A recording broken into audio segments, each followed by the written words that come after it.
किछि लोक अछंती कांग्रेस पार्टी जो माने कि प्लेन को हाईजैक करके विधायक होते।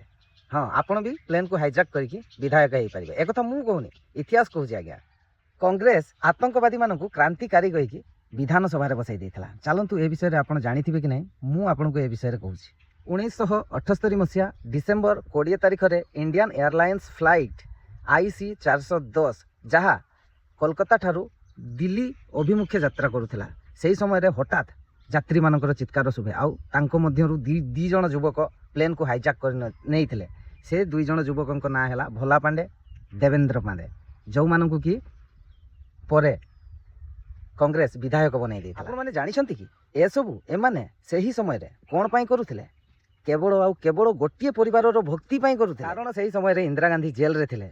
आउ ए जो जतकी कांग्रेसिया कुकुर अछंती से माननकु देशर चिंता अपेक्षा निज नेता केमिति जेल रु बाहरिबे एही चिंतारे से माने कोन करथिले? प्लेन हाईजैक करथिले। कांग्रेस कुकुर माननकु चिन्ह कि रखंतु। तांको पाई 132 जन इम्पोर्टाट हेले नाई। सेठी यात्री थिले 132 जन यात्री थिले। तांको पाई से समय रे इंदिरा गांधी इम्पोर्टाट हो जाइथिले। कथा बुझी पारले? एवं इंडियन एयरलाइंस IC 410 प्लेन को वाराणसी एयरपोर्ट रे लैंडिंग करने को कहा जाइथिला। सेठी लैंड कला परे घंटा घंटा धरी यात्री मानकु निर्यातित करा जाउथिला। ता सहित तांकर दाबी थिला जे इंदिरा गांधी को मुक्त करा जाऊ, ता सहित फिरोज गांधी कैश प्रत्याहार करा जाऊ। वाह रे कांग्रेस, वाड़ तुम सत्ता को आसवाई किसी भी कर पार।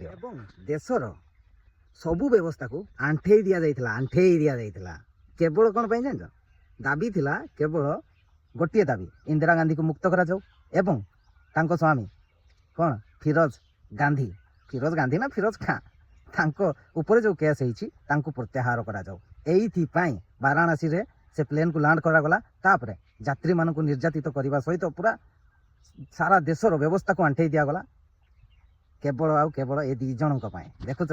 ये हूँ कांग्रेसिया किसी भी आप चिंता करूँ। इंदिरा गांधी शह शह यात्री जीवन को बाजी रे लगे देते माने। केवल सेतिक नुह आउ दाबी रही जे से समय रे जी सत्तार थे ताकू इस्तीफा दवापाई से माने दाबी रखी थे। वाह, यहीटा को कहुए एकछत्रवाद चिंताधारा। जदि से माने एकछत्रवाद चिंताधारा करुँच तुम कहीं करूना रे हिंदू वाला उठाओ खंडा तलवार हाण सड़ा गुड़ा। आपण मैंने भावुथिबे जो आतंकवादी माने प्लेन को हाईजैक करथिले से माननको आजीवन कारादंड होइथियो।